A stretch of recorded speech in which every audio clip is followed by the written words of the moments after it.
Safety Office are doing their part to keep roads safe. Do your part to make sure everyone makes it home safe for the holidays. Thank you for calling Michigan Tech Support. For stolen signs, press 1. For mysteriously dropped headset communications, press 2. For a cheating scandal that Michigan hasn't been caught for yet, press 3. You know what? Please hold. The Justin Kinner Show, 1410 ESPN Radio.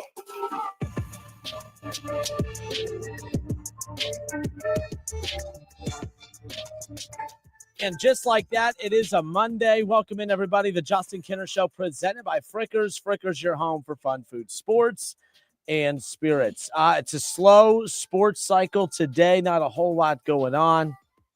Figure we'll talk about some rugby. Maybe there's some soccer news out there. Not really. I mean, maybe if you follow soccer. I don't, so I don't have any soccer news for you, but I hope everyone had a great weekend. Weekend went by fast, but that's just because there's so much going on. The college football playoff rankings, it's not just that they're out, it's the final college football playoff rankings, and there's some people who are upset. There's some fan bases who are upset. Look, I've said for the longest time when it comes to the college football playoffs, I want chaos. I don't like when stuff is like, you know how it's already going to shake out. Like, there was a lot of surprises yesterday. Some of them were anticipated surprises, or at least anticipated surprises. But overall, that's what I want from the college football playoff. If you think yesterday, I see so many people saying that it's broken, the system is broken. The system was never set up to not be broken. For every fan base out there that's pissed off and complaining, that's what they want. Jason Fitz, who is a regular on the show throughout football season, he said when he was on, so when he worked at ESPN, they did the mock trial, or not the mock trial, but a mock rankings, and they got to sit in with those people to kind of learn how they put this thing together. And the one thing that they were adamant about is they liked the chaos, right or wrong. There's an entertainment element to this, and that's what we got. But I'm Justin Kinner. It's the Justin Kinner Show. But before the Justin Kinner Show, it was actually called the Kinner and Kev Show. And I guess we could bring on the guy that finally found time for us. Oh, look at that. The playoff rankings come out, and look who all of a sudden has time for us common folk. Kev, welcome, sir. What up, though, man? What's going on? Oh, you Shador? No. Is that what that was? That's the Shador. He played good yesterday, by the way. Still lost, but he played good. Yeah, well, I mean, I've heard that if you have a really, really good quarterback, that results don't matter. That's the Bengals approach. Who cares if we win or lose? We got Joe Burrow. Well, who cares that we lost? We got so are the Chiefs. Shador. Chiefs 6-7. Yeah, the playoffs. Ravens 6-7. The playoffs might be no Lamar, no Burrow, no Patrick Mahomes, but Aaron Rodgers. Aaron Rodgers might be there. Hey, I mean, I know we're about to talk college football, but I mean, since you brought it up, I mean, if that is the case, if there is no Chiefs and no Ravens and no Bengals without the, arguably the top 3 quarterbacks in the league, Josh Allen, hello, this is your time, buddy. Yeah, it's actually more dangerous for you than you get knocked. There's no shame in getting knocked out by Patrick Mahomes or a Burrow or whatever. But man, you get knocked out by, there's Trevor Lawrence. Who knows? But right, we'll get to the NFL coming up in a moment. The rankings came out yesterday. There's always something to complain about. There's always chaos. There's always this, that, and the other. We're going to open up with the playoff reaction, with the playoff rankings reaction, of course, for those watching on the Justin Kinner Show Facebook page and ESPN Dayton's YouTube channel. There you go. Bam. There's the final 12-team college football playoff bracket. We know Ohio State, they got the 2 seed, even after losing to Indiana. We'll get into the Ohio State-Indiana matchup in a moment, or the result of that. In a moment. But here's what we do know about Ohio State. Even with the loss to Indiana, briefly, some of the surprises that came out, I was surprised they only moved them down to 2. I thought for sure Georgia would be 2 and Ohio State 3, but I mean, as long as they got the bye, that's all I cared about. But they did get the 2 seed, okay? And they will sit there and they will await the winner between the 7 and the 10, which is Texas A&M and Miami. We could see Ohio State versus an SEC Texas A&M team in the quarterfinal round, or a rematch of the 2001, college football national championship game, which was a doozy, which was a long time ago. But that's what's at stake here. Indiana gets the 1 seed. They'll face the winner between Alabama and Oklahoma. I know you're, go Sooners. Boomer Sooner. Tulane, Ole Miss will face, the winner of that will face Georgia, and then Texas Tech, the 4th seed, will face the winner of JMU and Oregon. So that's how it kind of shook out a bit. And this is how I know it's a good playoff field, because there's more people pissed about who didn't make it. The talk is more about who didn't make it than who made it. And I love that. I love that chaos. You not so much because you've been on the wrong side of this, being a Florida State fan years ago. But I'm just saying, I don't. There's not enough seats for everybody, and there was a lot of teams who were capable of making this thing, and not everyone got they didn't get a seat at the adult table. Yeah, just looking at the bracket, I think it's almost perfect. I think it's almost exactly how I envisioned it once everything shook out on Saturday. Obviously, the thing that everybody and their mom is talking about is, Notre Dame being left out. And I was saying it going into it is like the fact that Notre Dame is ahead of Miami is crazy work. Like they played. They actually played on the field, and Miami won the football game. So they should be ahead of them. But what we all have to realize at some point is this is a made-for-TV product. This is made for TV. This is entertainment. This is not the NFL where it's a clear democracy. It's clearly, if you win your games, you're in. No matter if you win all your games 3-0, you win all your games 52-51. It don't matter. If you win your games, that's how it plays out. In the sport of college football, and especially college football and all collegiate sports, it is a part merit-based situation. It is partially, hey, what have you done for me lately? It is not solely about what you accomplished on the football field or basketball court this season. There is an element of human element to it. There is no a clear-cut, dry, you win, you're in type of situation. So my aspect of it is, dang, Notre Dame got left out. Well, dang, Notre Dame shouldn't have lost. Yep. That's kind of like how I feel. I truly believe that they should be in over Alabama because other teams out there were penalized for losing their conference championship game. Ohio State moved back a spot because they lost. Indiana moved up a spot because they won. Georgia moved up because they won. To be perfectly honest, I thought Georgia should have been 2. Ohio State should have been 3. We've seen BYU completely fall out because they lost. Yep. And Alabama stays pat after they lost in embarrassing fashion. I think that it should have been Notre Dame in over Alabama, but either way, you're not going to get me crying about Notre Dame or Alabama if either of them was left out.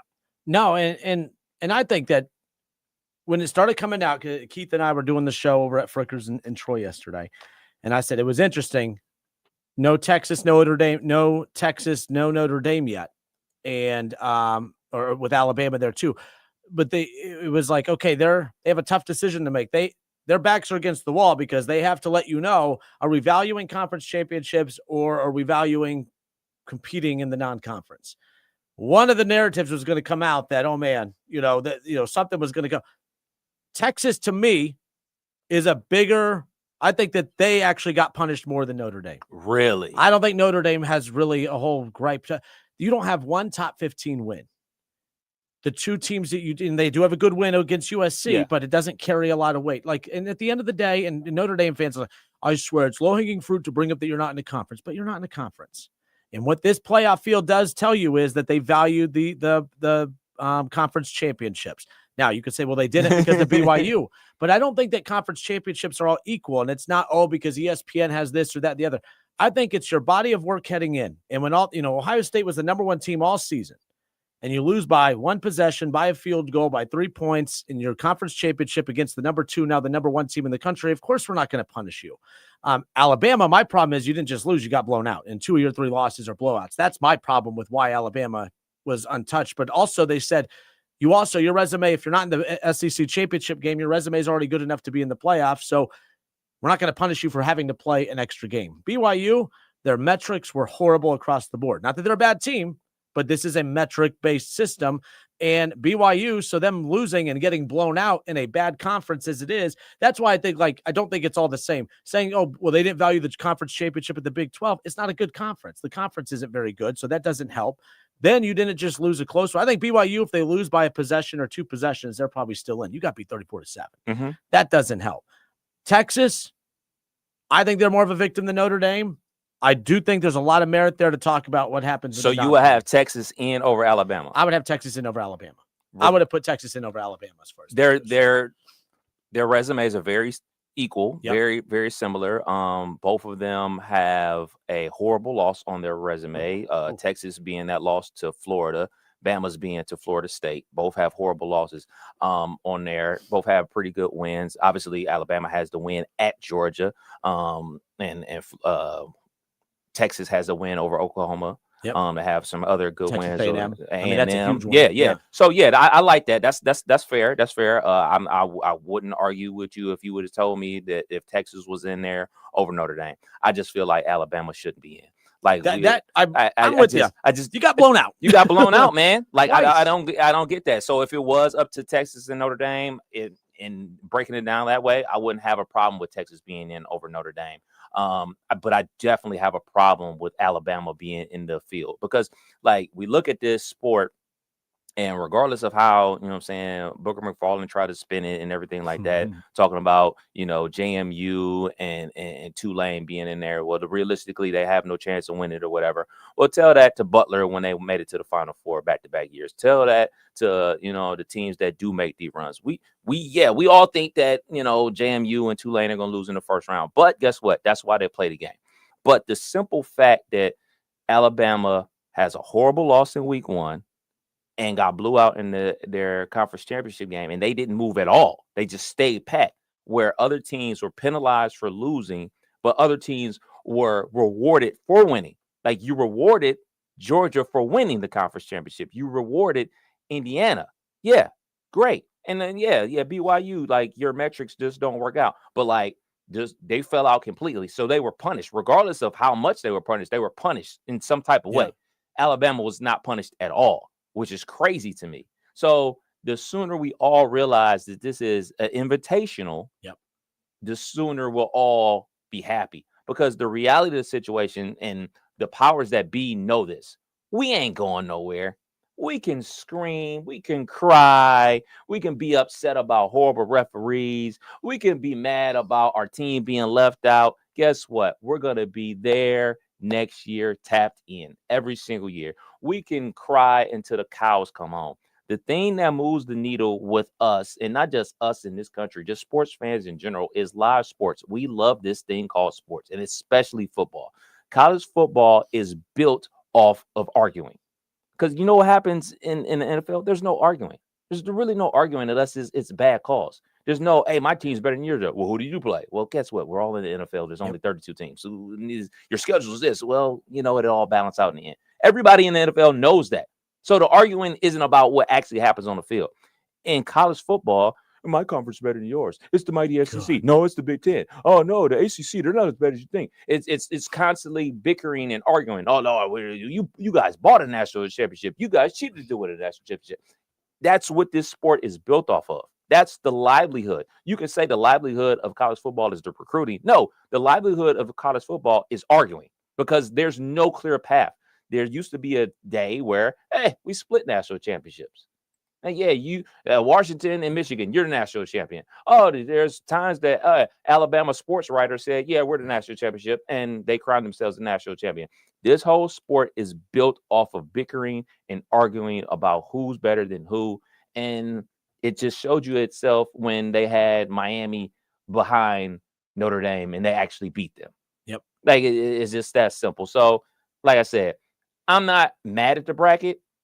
I'm just like looking at Alabama like, hey, man, like you talk about with Cincinnati Bengals, you can't run the ball. Literally, Alabama cannot run the football. They had negative 27 rushing yards on Saturday. Kudos to Georgia for getting a dub over Alabama. But like, you got worked. You got handled in front of everybody. And you can't tell me if that was Vandy. Say that was Vandy in that spot. Vandy would be out. Mm-hmm. Bama is in because they're Alabama. If Vandy was in the SEC championship game, playing that game and sitting in the catbird seat like Alabama was, they lose that game, they're out because they're Vandy and not Alabama. So Alabama is in off of namesake, which is fine. That's how this sport works. I mean, I'll be the first one to say that I truly believe Ohio State made it to the college football playoff a couple times because of namesake. I ain't had no problem with it. I'm a Buckeye fan. I'm going to take all the rub in the world I can get. But, like, the reality is that's how this sport is set up. And it's all good because guess what? It's all going to play out on the field eventually. Yes. And I will say this.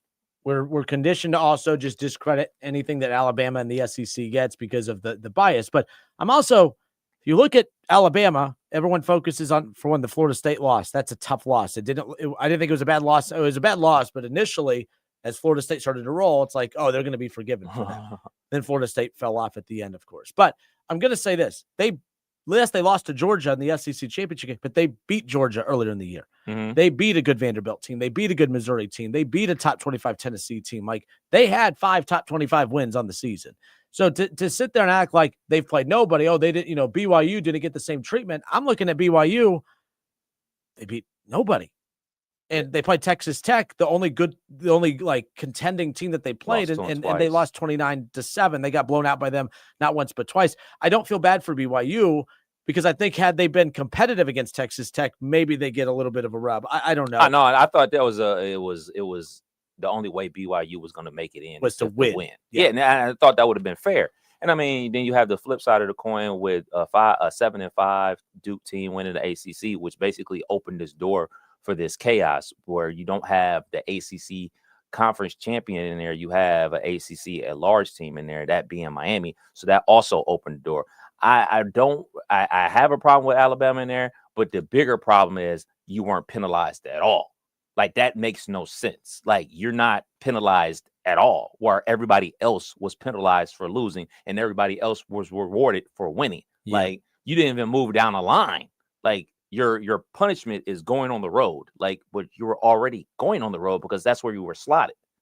Yes. And by the way, I'm not even, again, remember I said I think Texas should be in over Alabama. And I think that's fair. I like that. But to say, but like, nobody else was punished. I don't think anyone is on the equal plane. Like, no one's starting that race from the same block. So like, them making a decision for Ohio State to drop to 2, Alabama loses theirs, they don't drop at all. I think the punishment is staying where they were at, only because, like, they've already played Georgia. You were in whether you played in this conference championship or not. BYU had to win theirs to get in. Notre Dame doesn't even play in one. Notre Dame, their schedule was not good. The USC win's a good win, but you're taking a USC. People want to bring up Alabama. No, their schedule was good. They just lost to the good teams on it. They lost to Miami. They lost to Texas A&M.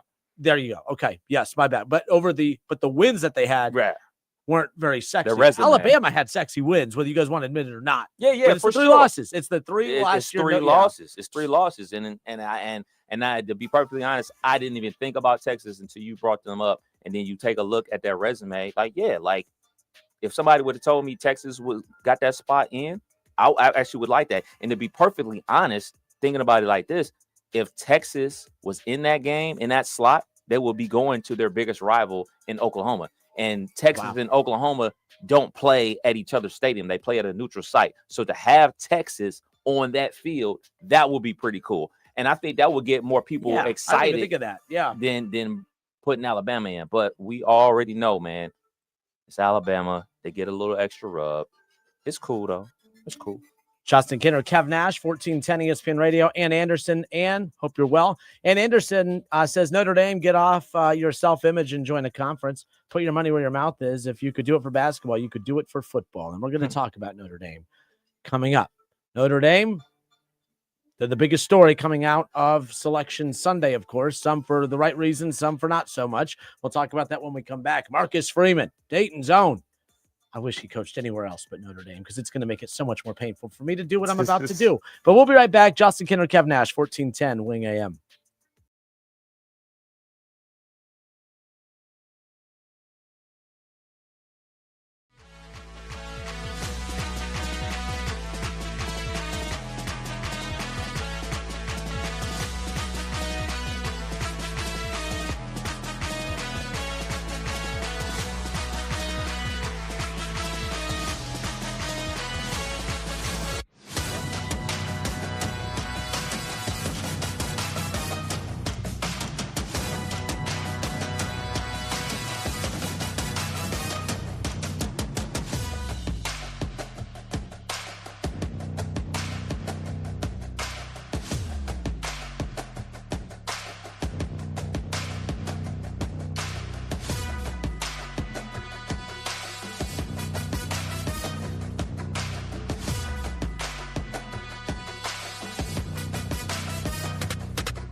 discounts, or promotions. Prices may vary. The Reds invented something new, wallet load management. They rest the bank account like the NBA rests its players. A Justin Kinner Show, right here on 1410 ESPN Radio. Justin Kinner back with you here, 1410 ESPN Radio, 937-518-1410 for those watching along. There it is. The final 12-team college football playoff bracket. Ohio State, after losing to Indiana in the Big Ten Championship game this past Saturday, they get the 2 seed. They don't have a big drop-off. They'll take on the winner between Miami and Texas A&M. So how about that? Ohio State does get a first-round bye. They did not get the bye last year. In fact, they had to play all 4 rounds of the playoffs to go on to win the national championship. Well, this year's national champion be one of the 4 teams that got a bye in Texas Tech, Indiana, Georgia, or Ohio State, or will one of the other teams follow Ohio State's footing and have to win 4 games to win a national championship? We'll find out nonetheless. But I'm excited about this. I think this field brings a lot more entertaining matchups than a year ago. I think there's a lot more entertaining first-round matchups. I think that Texas A&M Miami game is going to be good. Oklahoma, Alabama, can't wait for that. The Tulane-Ole Miss one, semi-interesting. I think there's the storyline of, okay, no Lane Kiffin, has this team kind of checked out minus Lane Kiffin. Tulane, I think, is actually solid. I think they're very solid. I think they have a better chance than James Madison to pull off an upset, if you will. But I think that's the one, a lot of good matchups in the first round at the end of the day. It all comes down to the Miami Texas A&M game for me in the first round. Like that's high quality right there. The defensive matchup between Oklahoma and Bama. I mean, we saw what Coach Venables was able to scheme up versus Alabama in the last 2 matchups versus Alabama. Let's not forget that they won last year as well. I think we can expect more of the same. I can think the quarterback for Alabama is going to be confused, just like the last 2 times that they played. I got Oklahoma winning that game in a low-scoring matchup. But if removing my fandom, the first-round matchup I'm looking forward to the most is the U and Texas A&M, and I got the U winning that game. You got so we're going to get a 2001 national championship rematch. I like it. Yeah. Miami's defense is official, and I think Texas A&M has a good defense as well, but like they're prone for giving up big plays, and that's what Miami's offense is, predicated on big plays. So I got Miami winning over Texas A&M. Yeah, and again, we'll the big thing coming out of the weekend was it was more about the teams that didn't make it than the teams that did. So I want to focus on the teams that did. We'll get to Notre Dame coming up here in just a moment. You look at the quarterfinal matchups potentially. You could get Texas A&M or Texas Tech and Oregon, Indiana. You're saying Oklahoma. Georgia, Ole Miss, and Ohio State in the U, possibly. Those semifinals, I think, all kick ass compared to last year. But remember, last year it was different because the wrinkle was all conference champions got an auto bye right off the bat, and that set up some wonky. It forced the hand of some wonky first round matchups and made even weirder second round matchups. I think this is a healthier bracket than a year ago just by making that one change. That conference champions don't get an auto bye.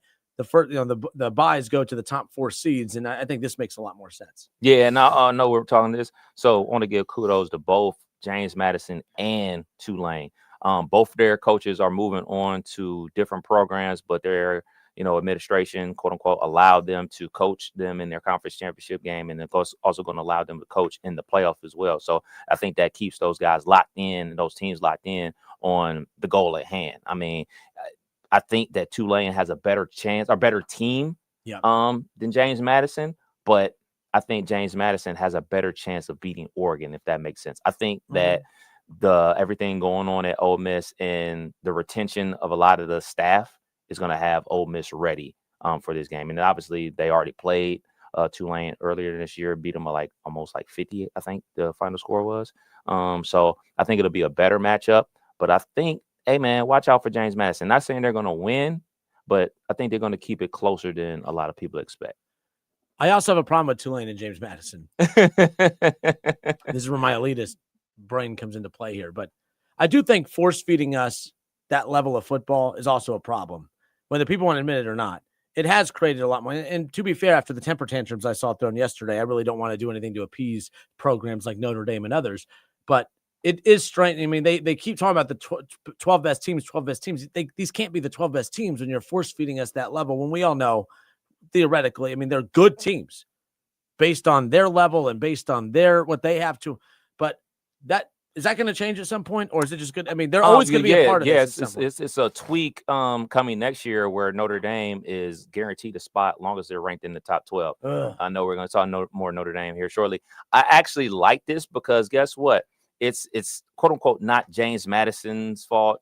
Because Tulane was going to get that spot because they want the highest non-automatic qualifier to get in there. So they're in the inclusion thing. But hey, man, don't be mad at James Madison because they handled their business. Be mad at Virginia for losing to Duke, because if Virginia would have beat Duke, they would have been in there. Like, so that's not on James Madison. Like they played the cards they were dealt, and guess what? Oh, y'all left the door open. We'll gladly walk right through that door.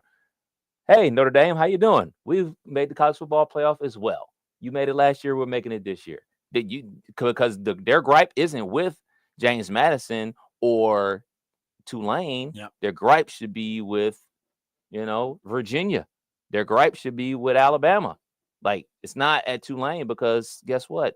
We did what we're supposed to do. We won games. Yep. And all that could be rectified if you win games. But I'd much rather see Oregon and, Texas and Ole Miss and Notre Dame. I think all of us would. But pull off an upset, because I'm not going to believe in any of this until I see an upset. We see upsets in March Madness. That's why I'm all for it. I don't mind that. Yeah. Until we see an upset here, we'll see. I mean, hell, we thought James Franklin could coach last year thanks to those.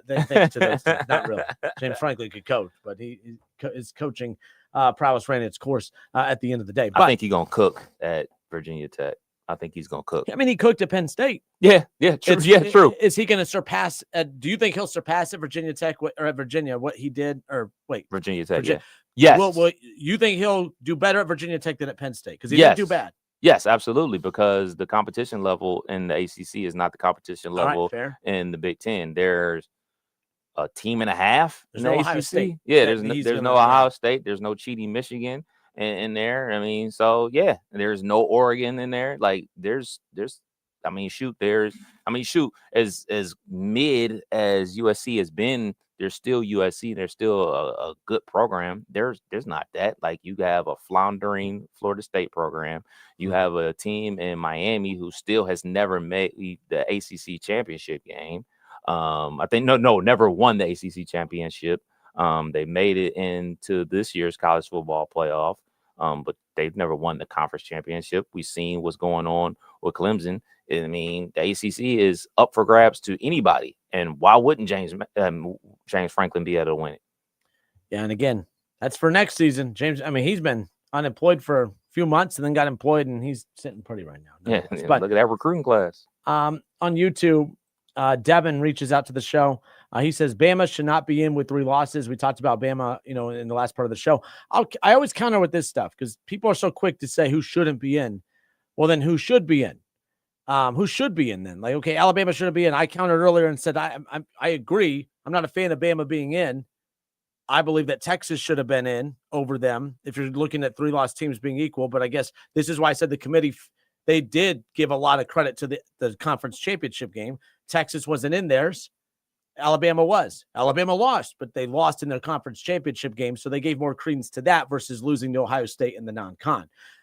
Notre Dame should be in. Well, again, the committee said we're valuing conference championships, and that's why, Notre Dame also, you're not getting in. You don't even play in a conference and this, that, and the other, which I have a humongous problem with that dumb. Is that why they're not in? Is that what I think it's one of the reasons. I don't think that's why they're not in. I think there's a lot of reasons why. I think it's simply because you lost to Texas A&M or Miami. If you would have won one of those games, you would have been in. No, that I agree with 100%. But it's not as simple as that. I think every decision the playoff committee makes, it's 2 or 3 reasons every time. And I think one of those bullet points reasons change. And they change. But I think one of the reasons why they're not in is because they don't play in the conference. I don't think, and people could say, well, so if they played in the conference, they would just still forgive them and let them in? Yes, because if you played in the Big Ten, that means, and you're 11-2, that means you played somebody, or 10-2, whatever that means you played somebody and you beat people. Ohio State's allowed to lose a game and not be, critically punished as we saw last year. They lost to Oregon and Michigan, still got in the playoff. Why? Because although you may play poorly some games, they're going to have enough opportunities to make up for playing poorly later. Texas lost to Florida, but they also Okay. They also beat Texas A&M. They also beat Georgia during the regular season. And that's the problem. Or not, sorry, they beat Texas A&M and Oklahoma. That's why they still had a shot. But yeah, it just, the Notre Dame thing. And that clause, by the way, I think is complete crap. I think that is complete crap. I am so over Notre Dame. Shaw yesterday, I said, as much as I despise Michigan and can't stand Michigan, I hate Notre Dame. I hate that program. I think that program, they are the most entitled bunch of brats in the entire universe of college athletics. The temper tantrum that they are throwing currently at this moment is absolutely embarrassing. I have a humongous problem with Notre Dame. That clause ticked me off when I came across it. Yes. So basically they're guaranteed, if they're ranked in the top 12, they are guaranteed a playoff spot no matter what. Yeah. Most teams who usually are ranked in the top 12, like if Ohio State's ranked 12th, they're in the playoff. I think that's a given. But like, why are we making specialty clauses for Notre Dame? Committee, I don't think that the playoff has clearly shown Notre Dame that we don't need you to have a playoff, or we don't need you to feel good about our playoff field. Why are you giving them special clauses? Their athletic director is an arrogant, just whatever, fill in the blank. I mean, the way I hear him talk on the Dan Patrick Show and these other shows, it's insane. I mean, what he said earlier, guys, this is a direct quote. Like, I can't believe he said this, for one, Kev.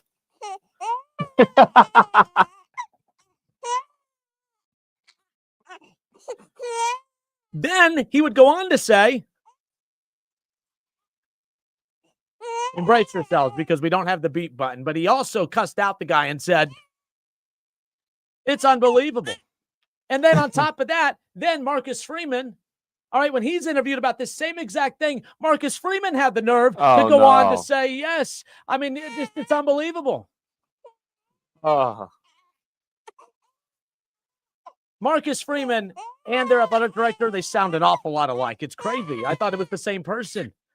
And then I posted on my Facebook page yesterday about why I don't understand, like, Notre Dame. Why is them being left out controversial? Like, there was 5 posts that I came across, and when I read them, they all just, it was this. This is all Notre Dame fans today, right now. You don't have one win against anyone in the top 15. You played 2 good teams. You lost to both of them. You don't play in a conference, and the teams that you beat up on aren't very good outside of USC. And did I mention you have no wins inside the top 15?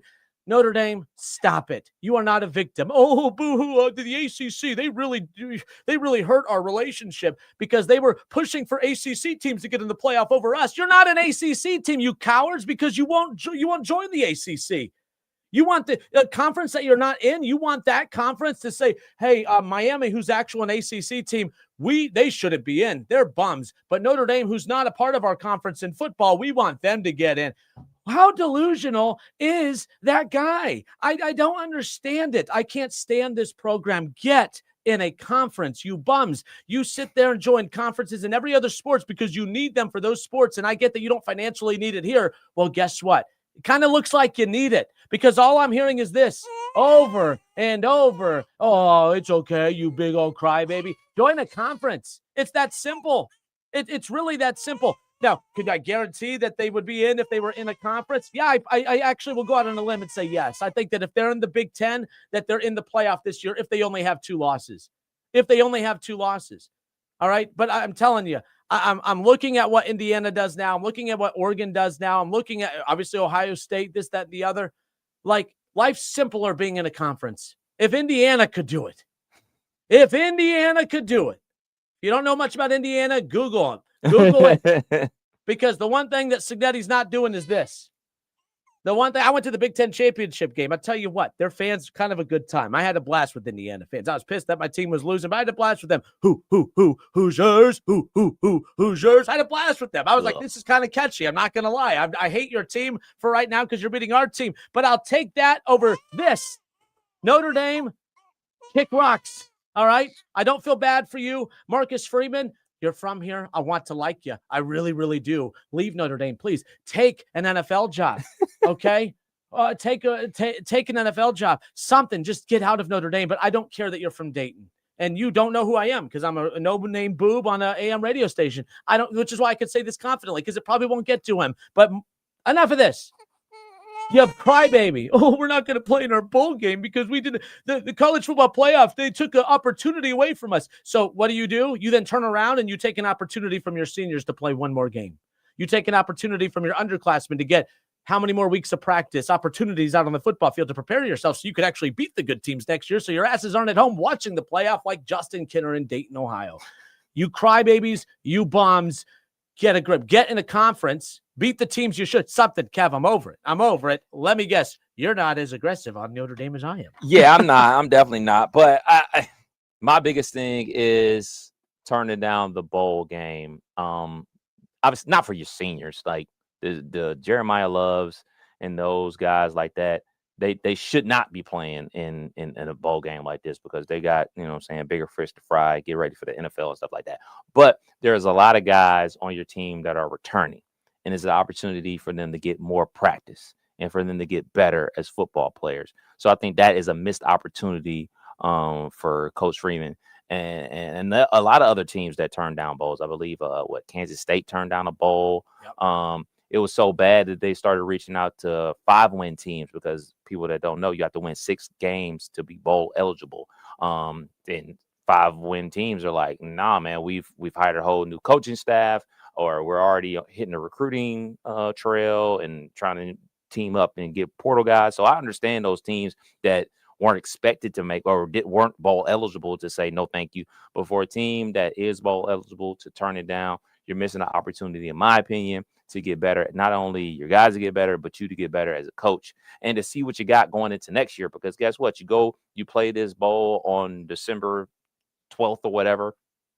Guess what? When the portal opens, like, hey, all right, Jimmy, he ain't going to cut it at DB this year. We need to go ahead and jump in the portal and see who's available to grab. So like, that's where I'm at with it. Yeah. The bowl game. And again, what are you proving by opting out? Now, here's what I will say. I made the joke about Marcus Freeman leaving. Maybe they know something we don't. Maybe, Marcus Freeman is about to announce that he's leaving to take an NFL job. Maybe. It's very unlikely. He's been very adamant that he is not leaving to take a college job, to be fair, like the Penn State and others, that he was adamant he wasn't taking any other college job. Maybe he is. I still don't think he's leaving Notre Dame, though. I think it's too good of a job. Oh, yeah. Or maybe a horrible job, apparently. But no, but this isn't the first time Notre Dame has opted out of bowl. I remember, I believe it was like when Jimmy Clausen was the quarterback there. Yep. They opted out of a bowl as well. So like this is standard protocol for Notre Dame. When they don't get what they want, they say we're taking our ball and go home. Yeah, I didn't say that. I said they're taking their ball and going home. And that's what they're doing. They're going home. They're staying home and watching the playoff just like everybody else. I'm Justin Kinner. He's Kev Nash. If you can't hear us, that's fine. It's just, I'm sure, just like us, there's a lot of Notre Dame fans in our lives. There's probably less Notre Dame fans listening to this show right now. But I want to give them a voice. And this, there you go. We'll be right back. It's the Justin Kinner Show, 1410 ESPN Radio.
Jamar Chase spits on players.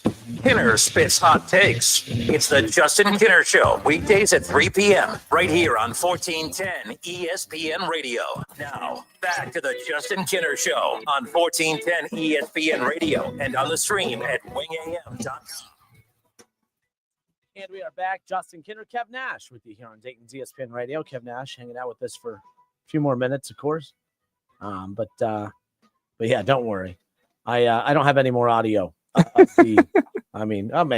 Just look, it is what it is. Notre Dame. Oh, come on, man. Cut him some slack. Stall him out. I'm not cutting any Notre Dame fan any because they're always the first one. Oh, yeah, they're always so cocky and so arrogant and all this stuff. And then when they get humbled like this, I'm not going to lie. I enjoy it. You're just jealous. I'm not jealous. My team has whooped up on your team for how many years? My team actually wins big games. My team actually wins national championships. It is what it is. Who'd they lose to last year? Southern Illinois or whatever it was? Northern Illinois. Oh, Northern. Sorry. I get my directions mixed up. My bad. But, is what it is. You should have opted out of that game. There you go. Crybabies, all of them. All right. We welcome you back. Justin Kinner, Kev Nash, 1410 ESPN Radio. So, Ryan, no, we'll get back into the Alabama stuff in a moment. I know a lot of people are still this is the hatred. It's the hatred for Alabama. It's really what it's coming down to. You guys just hate Alabama. That's all. And that's fine. You just hate Alabama. You hate that they're in because it's Alabama. Alabama, they have enough reasons to be in. You could list the reasons why they shouldn't be in. It's not like their resume is complete garbage. It's actually a very good resume. 5 top 25 wins. They beat really, really good teams. The team they just lost to in the SEC championship, they actually beat them in the regular season. This isn't like they've played a bunch of nobodies and they're just getting love. They deserve to be in the conversation. I still said I would have taken Texas, but I'm not gonna sit here and act like they have absolutely 0%. This should not be in under no circumstances. There were circumstances, and those circumstances played out as far as that goes, in my opinion. But Ohio State over the weekend. Got to go. I've never been. I realized I was going to Indy. Never been to an indoor game. Oh, okay. Like NFL, anything. Every NFL game I've been to, a college game, it's been outside. Brr. But man, no escalators though. Escalators were going up. My wallet was going down. I was like, oh man, you would think with that money we'd be, it is what it is. But no, I thought Indiana fans were cool. I got along with them. Oh, we had a lot of Indiana fans around us. A lot of Indiana fans there. Had a great time. Had a good time. A couple of them wanted to get a little mouthy, and I'm like, yeah. But you're winning. Do your thing. Yeah. Enjoy it. I wasn't there to ruin their time. Besides, I can't fight. So that's the most important thing. No, Ohio State, Indiana, how surprised are you that they lost? Because I'm here to tell you, it's taken me a while. I'm officially warmed up to Indiana. I'm all in on Indiana now. Not all in as in I think they're the best team in the country, even though they are the number one team. They did just beat Ohio State. They looked the part, man. Defensively, they ran the football. They stopped the football. They forced turnovers. They passed the hell out of the football against a very good passing defense. And I love Cignetti. I went from disliking to like, because you can act like he does if you win. He's going to be unbearable when he starts losing. But for right now, I think he's the best story in college football. Are you surprised that Ohio State? Yes, I'm surprised Ohio State lost. Absolutely surprised. I didn't think it was going to be like a blowout or anything like that, but I thought Ohio State will win and do what they normally do, probably win by double digits and would be undefeated heading to the playoff, number 1 seed, playing at the Rose Bowl, yada, yada, yada. But first off, you got to give credit to Indiana. The better team won that day. They confused Julian Saint. That's why, like in the second half, all right, man, we're not about to just let you drop back and try to read the defense. We're going to roll the pocket and shorten some of these reads and stuff like that. And they did their job between the 20s, running the ball and passing the ball. It was when, they got inside the 5-yard line, just could not punch it in, especially in the second half. So credit goes to Indiana. But just like most things that I always talk about is there's so many facets to sports. It's obviously the offense, defense, special teams, and football, but there's also those good old guys that call penalties or don't call penalties. Not saying Ohio State would have won, but holding on third down conversions is a thing. Kenyatta Jackson got held on 2 third down conversions. Would have loved to see the laundry come out on one of those or both of them. But Ohio State, you had your opportunities to put the game away. You did not do that. And Coach Day said that in the press conference. Like, they brought up the holding. To Coach Day's credit, he's like, hey, had nothing to do with that. We got inside the red zone, supposed to score touchdowns. We didn't. That's on us. That's on us as players and coaches. So kudos to Coach Day for not, you know what I'm saying, boo-hooing like us fans normally do. But I will say, we have a refereeing problem in sports. We saw it in the NFL multiple times yesterday. We saw it in the B1G Championship game yesterday. We've seen it time in and time again with these referees. And I always send out the text, these referees. So I'll say that, but Indiana won the game. Yeah, there's a lot of that. Backhanded compliments. Listen. That's not a backhanded compliment. They won. Has lost 2 games in 2 years. And every time they do get a quality win, it's always met with some kind of resistance. I'm here to tell you, they were the better team. They deserve to win that game. And that's all I really have for Indiana. They beat Michigan last year. And what everyone said, well, you know, Michigan, they rebuild. They lost Harbaugh, you know, they're fallout. So they didn't get credit for that. Right. They beat Oregon this year. Well, it's not last year's Oregon team. No, they whooped up on Oregon. You know, they beat Oregon. They beat Penn State. Obviously, it still had all the NFL talent on the defensive side of the ball. You know, they still have the NFL running backs. Like, every time Indiana does something, it's met with some kind of pushback. I'm here to tell you, Mendoza, it's not like he looked great for 4 quarters. No, but when those lights got the brightest, he way outperformed Julian Sand. Ohio State's great defense had no answer for Mendoza down the stretch, and their wide receivers, one of their top guys was out.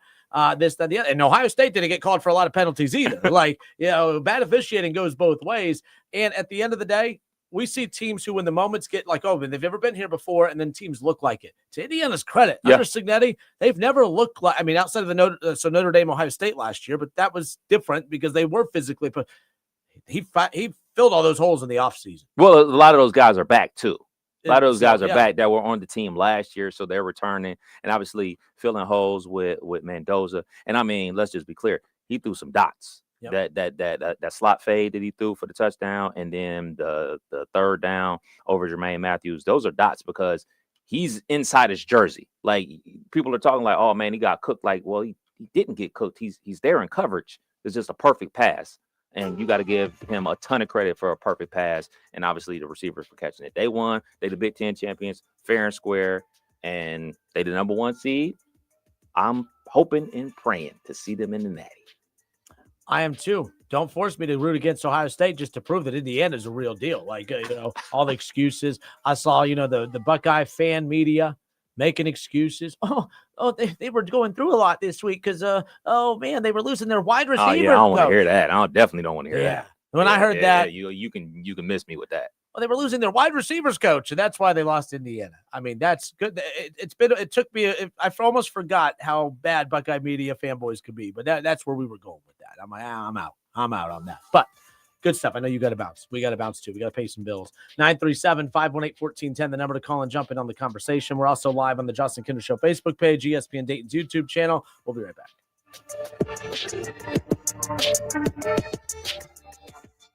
Get a great deal on select Kubota construction equipment featuring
facebook.com/JOY.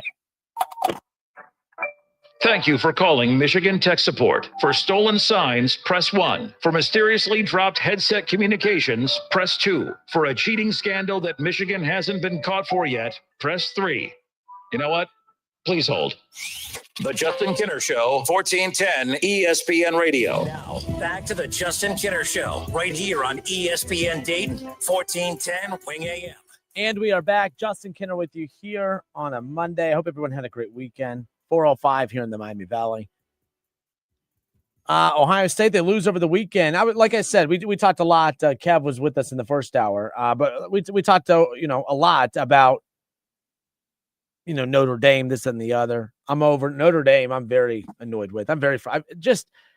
We all know everything with them is about the money, the money, the money. And anyone that we know in our lives that is all about the money, the money, the money, and they have the money, the money, the money, they usually are entitled fill in the blanks most of the time. And that's Notre Dame. They are used to getting their way on everything. They have always gotten their way. Guys, I think it's a problem that they're coming out and throwing the ACC under the bus. This is how delusional rich people, or not rich people, I own some, but this is how delusional Notre Dame is. They're actually doing this. I think that the damage it's unrepairable between them and the ACC, because the ACC was coming out with pro ACC propaganda and not supporting Notre Dame's resume. And I'm thinking, well, hold on. If this was March Madness, they would support you. If this was softball or baseball or whatever other sport that you have actually the guts to go, join a conference with, they would, because you're a part of the ACC. So you don't want to be a part of the ACC, but you want ACC treatment. If I'm the ACC, I tell you to kiss my ASS. I mean, that is absolutely stupid of them, the athletic director, to come out and say that. I mean, give me a break, guys. You do, even if you're a Notre Dame fan, will you agree that is absolutely ridiculous? That you won't join the ACC to play football, but you want that conference, okay, to basically come out and support you with propaganda to help push them into the playoff? Why would they do that? Especially when this time it's you versus Miami that the resumes are fighting and clashing. Why would they bury their own team in Miami for a pseudo team in you that it's only, you're only there to, when it's convenient? You don't get to have a couple one-night stands with all ACC and then get upset because, they won't, they won't marry you. I don't get it. I do not understand the mindset of a rich, entitled, spoiled, pain-in-the-ass brat of a program in the Notre Dame Fighting Irish. And any fan out there, I mean, I saw Brady Quinn's crybaby ass out there doing this whole, the ESPN should be ashamed and embarrassed. Embarrassed of what? They put Alabama in. I'm not a fan of Alabama being in either. But can some of you who actually follow this actually convince me that Alabama's resume isn't good? Alabama has 5 top 25 wins. Alabama beat the team that they already lost to in the SEC championship game, but they won enough games in a conference. You guys hate the SEC, but it is the best conference in college football. It is, whether you like it or not. And the likelihood of you accruing losses when you play in the best conference in college football, the likelihood's a lot higher than when you piecemeal your schedule together with a bunch of weak ACC teams, and then the good teams that you did put on the schedule you lost to. It's a little bit more difficult. It is. And I'm not just trying to stir the pot. I said it in the first hour. I actually, not only do I don't think Alabama technically should have been in, because I had a problem with with 2 of the 3 losses being blowouts. That's my problem. The team that I think got screwed over the most was not Notre Dame. In fact, I don't even think Notre Dame got screwed over. I think that the most controversial team that was left out is Notre Dame in the eyes of most of you, but I don't think that's controversial at all. I think Texas being left out is the bigger controversy. They beat Oklahoma, okay, who's in the playoff. They beat Texas A&M, who's in the playoff. They had a 1-possession loss, okay, against Ohio State, who's the number 2 seed in this playoff. And they challenged themselves in the non-conference. I think that they got hosed. All right. Because they actually play in a conference, unlike Notre Dame, who has nothing but out-of-conference games because they don't have the guts to join a conference. I'm here to tell you, if you are a Notre Dame fan, you don't know what you're talking about. If you think Notre Dame should have been in, you still don't know what you're talking about. If you just want them in because you hate Alabama, I'll give you that. I'll say, okay, at least that's your reasoning. It's wrong, but, whatever. Alabama deserves to be in the playoff more than Notre Dame. Texas deserves to be in the playoff more than Alabama and Notre Dame. Simple as that. I have no problem with Notre Dame being left out. I'm not losing sleep over Alabama being in. I do have a problem with Texas not being in. Simple as that. Overall, I love this playoff field. I think it's way better field than last year. So it is what it is. But I want to go to some of these comments and see what's going on. So I got to comb through these. I didn't see, but nonetheless. So Andrew John says that ESPN orchestrated the whole thing with Notre Dame being left out. ESPN has the ACC and the SEC under contract for games. Notre Dame and Miami deserve to be in over Bama. I would have even taken BYU over Bama. Andrew, respectfully, based on what? Based on what? BYU, I mean, I'm not trying to be like know-it-all here, but like BYU, they lost to the Big 12 champion not once but twice, and they didn't just lose to the Big 12 champion not once but twice. They got blown out by the Big 12 champion not once but twice. They beaten nobody. Like, this is the committee telling you, like, this is why the committee was trying to find a way to send a message. They wanted to send a message to teams that it's important that you play somebody, and it's also important to play and win and be in your conference championship. Play, win, be in your conference championship. Now, BYU was in theirs, but they lost to that conference champion not once but twice, and they also beat nobody. Portland State, Stanford, East Carolina. They beat Colorado by 3, by the way. Okay? They beat TCU. They beat Cincinnati. I mean, Cincinnati's 7-5. Okay? They beat Iowa State, who's 8-4. They beat Arizona, who's 9-3. Okay, that's an okay win, but you're bringing a spoon to a knife fight. If your argument is we beat Arizona, you're not. What do you want me to say to that?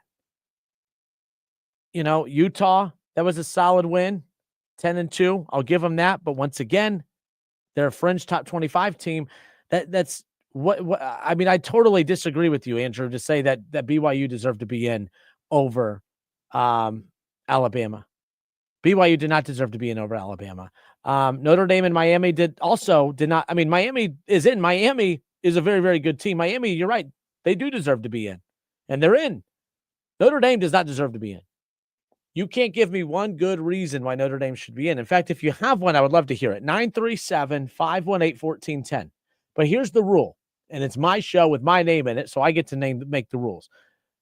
The rule is, you got to call and tell me why Notre Dame should be in the playoff, and you're not allowed to use the word Alabama. You're not allowed to use that because that's what everyone keeps doing. Why should Notre Dame be in? Alabama. No. This isn't about Alabama. Alabama has 5 top 25 wins, by the way. Okay, let's not act like Alabama didn't beat anybody this season. The Georgia, who just won the SEC, they beat Georgia in the regular season. Alabama's good. They're fine to be in. I don't like the 3 losses. I don't like that they have 2 blowouts, but they have enough wins to balance it out. Plus, they were in the conference championship. This isn't about Alabama. Notre Dame, what did they do to be in? That's what I want to know, because nobody seems to have a good argument for that.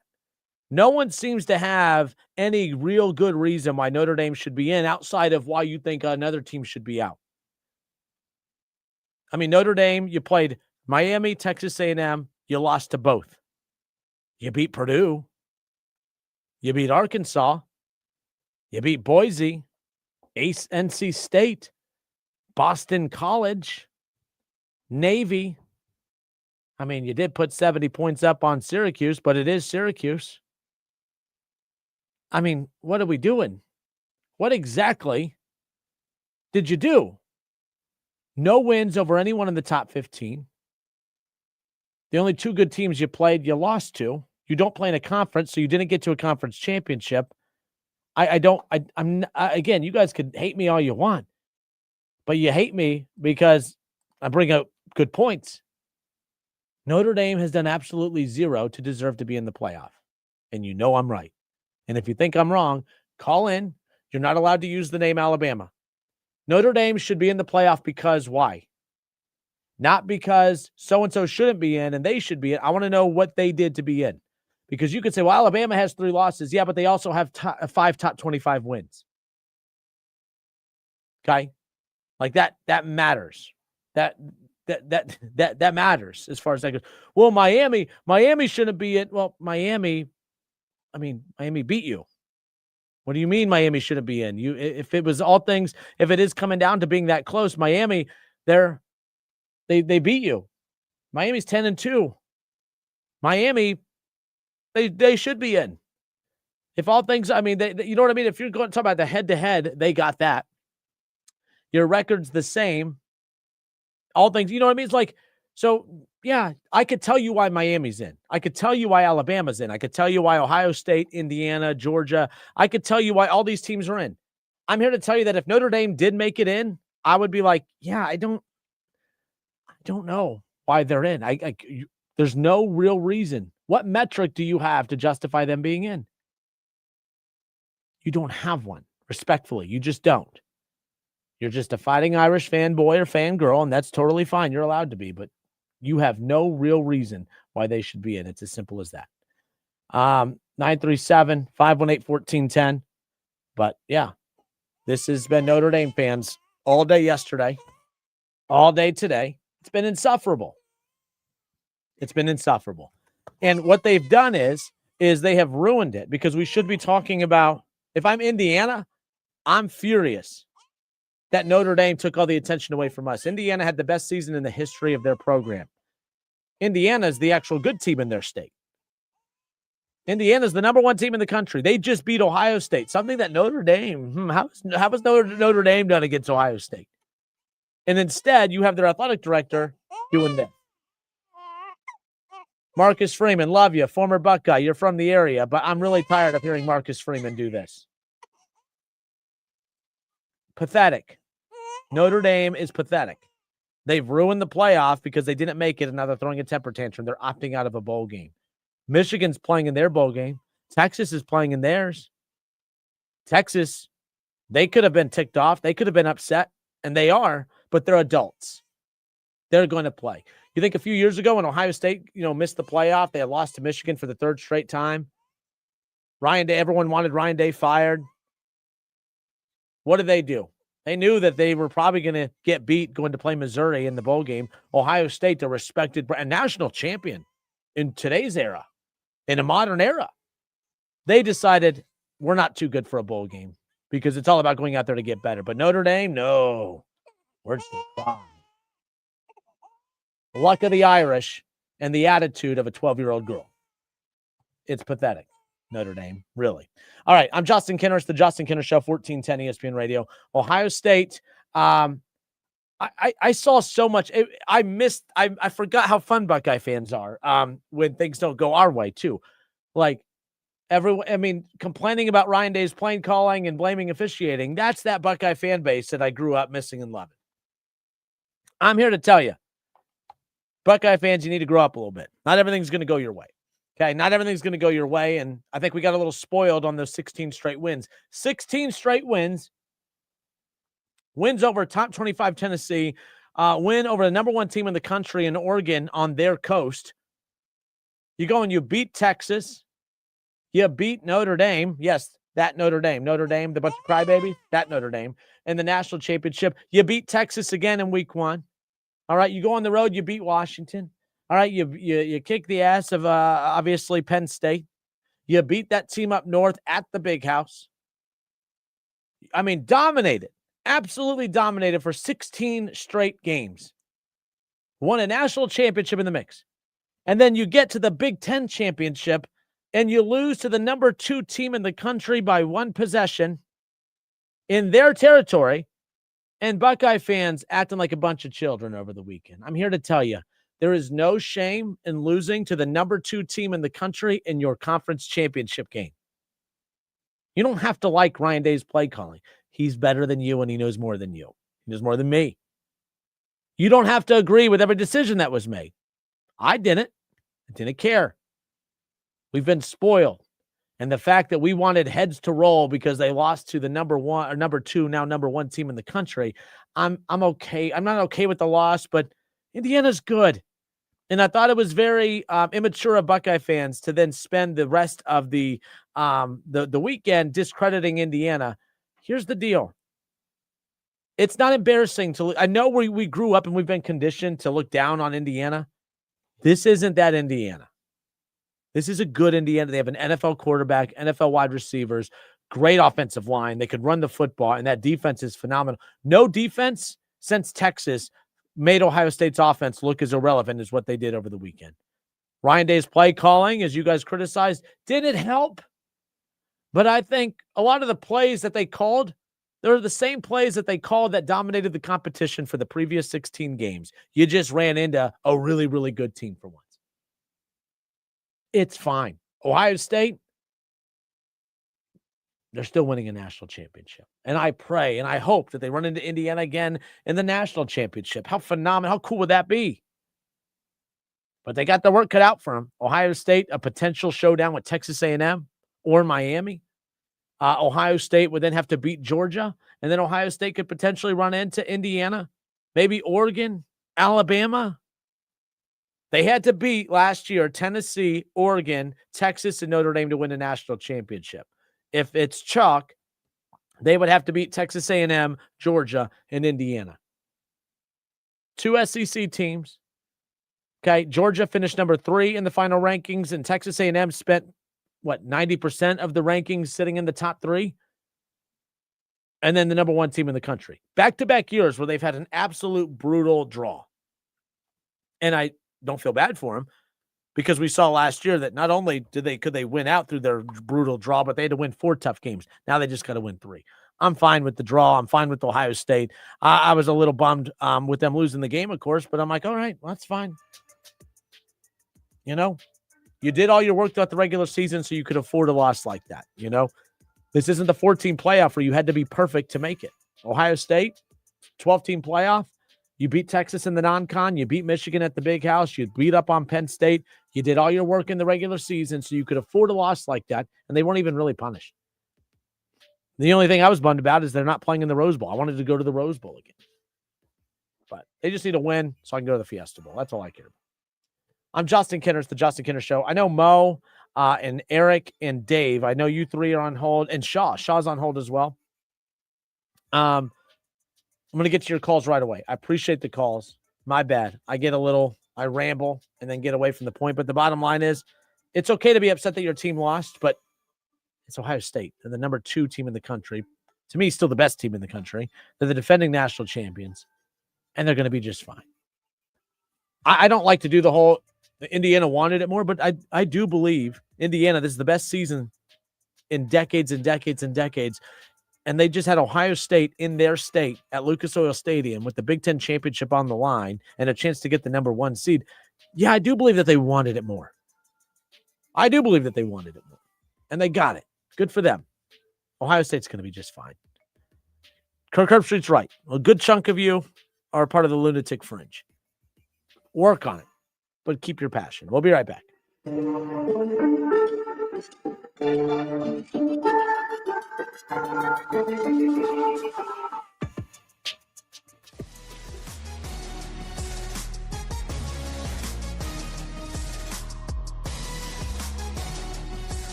candidates to find it, which makes it easier for you to hire them. Visit Indeed.com/credit and get $75 towards your first sponsored job. Terms and conditions apply.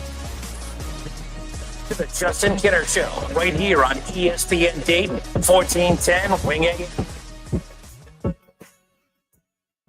427 here in the Miami Valley. I'm Justin Kinner, the Justin Kinner Show, presented by Frickers. Frickers, your home for fun, food, sports, and spirits. Just talking about the fact that, yes, it's unfortunate. Ohio State did lose to Indiana. I'm not thrilled, but there's no shame in losing to the number 2 team in the country, and now the number 1 team in the country. Ryan Day is arguably the best coach in college football right now. And the amount of fans that were just being obnoxious on social media, just blowing him up. I'm like, oh, that's the Buckeye fan base that I, love and miss. The irrationals, as far as that goes. Like, play calling wasn't great, but that's because a lot of the decision-making, it was the same plays that they called all season. They just played a good team. And you've heard me say on this show all season, I'm a Buckeye fan. I'm not a Buckeye homer. And their schedule sucked this year. I don't think they were really, truly tested. I mean, you had Texas week 1. All right. Washington was way worse than I thought. Penn State was bad. They fired their coach 4 weeks in. That was what a horrendous, season they had. I mean, Michigan was the best team they played outside of Texas, and Michigan was just an average team, and Ohio State mauled them. They played the number 2 team in the country. Of course, the plays didn't look as crisp as what they did against the bad teams. I don't know. I get it. Rick's on Facebook. He's on the Justin Kinner Show Facebook page. And he said, yes, but us OSU fans had every right to criticize the play calling against Indiana, particularly in the red zone. I've seen many sports analysts talk about it too. Indiana's tough to score on in the red zone. And I get it that there's, and he said that I've seen many sports analysts talk about it too. Yes, I know you follow a lot of Buckeye fanboy media guys. Of course, they're going to do that. Like, look, the bottom line is, what plays would you have called then? What plays would you have called? What play calls what play would have worked? Throw it to Jeremiah Smith. They tried that. They defended him very, very well. Yeah, well, they shouldn't have gone for it. Ryan Day, they go for it on 4th down all the time. The one time they went for it on 4th down, didn't get it. Can't believe. Just take the points. What's wrong with them? The confidence of Ohio State has been their biggest friend for the last year, especially during those 16 straight wins. And every time you go for it on 4th, it's always a bad decision. But it always feels great when you convert on it, and it's never a good feeling when you don't. I have no clue what we're upset about here. We're mad at Ryan Day because, he had a little bit of an off game. He just coached the team through the toughest stretch to ever win. I mean, again, wins over Tennessee, Oregon, Texas, Notre Dame, Texas again. And then to run the table through the regular season and then to lose by a possession against the number 2 team, now number 1 team in the country, and people are mad at Ryan Day. Ryan Day's just fine. Jeremy Birmingham, him and Austin over there with the fan in Columbus, and of course they do a great job covering. They were weighing in on Ohio State and their struggles this past week, and I respect the heck out of those guys. I just vehemently disagree with their take on what led to Ohio State's struggles against Indiana. Take a listen. And you don't want to start diving into the bag of excuses, but there's no way these last 3 or 4 days for Ohio State were not an absolute chaos factory. Aside from the Brian Hartline stuff on Wednesday, then all the Chris Henry stuff, Penn State coming after Matt Patricia this week. There was a lot of stuff going on, and I just don't think Ohio State was prepared. Ohio State, if you really don't think that they were prepared, I'm here to tell you it had nothing to do with your wide receivers coach being taken away to Central Florida or South Florida, wherever the hell he went. I'm here to tell you, by the way, I don't think this is the case. I disagree with him. But if Ohio State can't handle their wide receivers coach being poached, I don't know what to tell you. That's a bad look. So I disagree with that. Indiana's good. Number 2 team in the country. You were playing them in Indiana. Lucas Oil Stadium. 60,000 people. It's probably, I'd say about 35, 40, 20 Indiana. Meant way more to them than Ohio State. I highly doubt that. Oh, man. So you mean to tell me that field goal goes in if South Florida doesn't take Brian Hartline? Oh, man, maybe we convert on that fourth down if only we didn't have to spend an extra hour this week getting on the phone to tell a spoiled commit to get his stuff together and figure it out. What are we doing? Stop making excuses. And I love when people do that. Well, I don't want to make an excuse, but here's the excuse anyways. Stop it. Ohio State lost, and it wasn't because of Brian Hartline. It wasn't because of, having to go back in and get on the phone with the committee. You think Indiana wasn't having their coaches talking to other teams for potential jobs? You think that their recruiting class wasn't, on the up to the very last second, their doors being knocked on by other teams? Like, are you sure? Are you sure? It's the Ohio State. They lost fair and square. Fair and square. It wasn't because of officiating. It wasn't because Brian Hartline. We got to stop with this. Rick goes back and says, run the ball on 3rd and 1 on the last drive for one. Okay, run the ball, and then they run the ball, and they don't get it, and then what? Are you going to say, good job, Ryan Day, good effort? No, you'll find something else to complain about. Why would he run it to that side? Why not run it to this side? Oh, why don't you go to your best player, to Jeremiah Smith, when the game's on the line like that? Like, God, come on. You guys are the lunatic fringe for a reason. You're not rational when you think. Like, yes, they were running the ball well that day, but Indiana's they're really good at stopping the run. Ohio State was better at stopping their own run. I get it. It wasn't the best play calling, but, like, what are we doing? Even in wins, you do realize that there's sometimes really not the best play calls, even in wins. There's no one that's perfect at calling plays, period. It just looks easier when you're up by 40 every single game. Shaw says, play the crybaby drop for the Buckeye fans. No. Ohio State fans aren't crying. They're just irrational. It is what it is. But let's go to Mo. Mo, appreciate you waiting on hold, sir. Thank you. You're on live. Thanks for having me on, Justin. That was bonehead from Day not to run the ball on 4th and 1. I'm sorry, but he's a good enough coach to know that. Just field position and everything, you have to go for it. You're running the ball. They were running the ball great. Mm-hmm. And he decided all of a sudden to stop running the ball because he does this on championship games in the Big Ten. He did it with Michigan. He did it with Indiana. And he has a tendency to not open up the playbook and not have faith in his team at times when things are tight. He decides to play not to lose rather than to win. So I think I disagree on that. Like, you bring up the Michigan game. He got criticized in the Michigan game because he wouldn't pass, and it was too run heavy. And now, people get mad when he doesn't run the football, or when he runs the football, and then people get mad when he doesn't run the football. I just, I get it. Just win. If you win, no one cares about the play calling at this point. But they lost, so we're going to nitpick a lot of stuff. But yeah, they convert. They're a very good team on 4th down as well, and they don't always run it on 4th down when they've converted a lot of those as well. So I'm not even saying you're wrong. I'm just saying, like, I think we're being a little nitpicky here as far as that goes. Like, Ohio State converts on those more times than not. They just didn't that night. Well, the detail was that they were running the ball really well on that drive. Mm-hmm. That's the detail. The detail was they had 2 chances, and instead of running the ball on the 3rd and 4th, they tried to pass it in. That didn't work. They had tried that play the previous set of downs on the left side. Yep. It didn't work. So then they come back. You still have a chance to crack it with a run, and you decide to go for a field goal that only ties the game and gives Indiana the ball in better position to do what? Only have to kick a field goal to win the game. So, again, Indiana is for real. Yep. You're right about that. They deserve the win, but Day has to take his credit as the head coach. He's calling that. He made that call. When that call works, he should get the credit. When it doesn't, he should eat it. And that's why a lot of Buckeye fans are upset. I do think Indiana deserved the win. They outplayed the Buckeyes in that game, but I do think Ohio State is the best team in the country. And it wouldn't surprise me if they win another championship. And if they play Indiana a second time, I think they'll beat them by 10 to 14 points. I really do. I think if they face them again, they'll open up the playbook. He'll play to win. He'll say the heck with it, and he'll do what they did last year.